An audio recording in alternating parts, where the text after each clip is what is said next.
Welcome, here I've got LG G8s ThinQ and I'm gonna show you how to record the slow motion video at this device.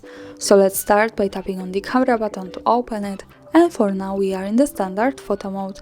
Let's change it by using this settings bar and just simply going to the right, to the end, to more.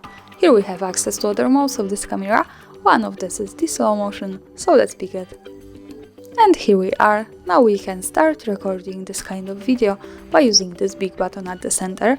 We can also move here to the left to these buttons to decide if we want to have the part of our video in slow motion or all of it.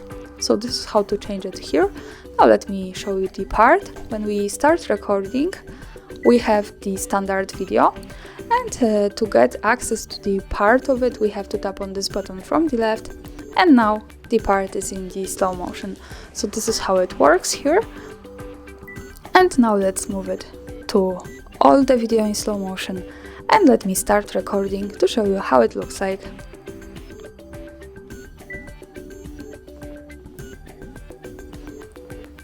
And let's stop by tapping again on this button to see the video. Let's move here to the left.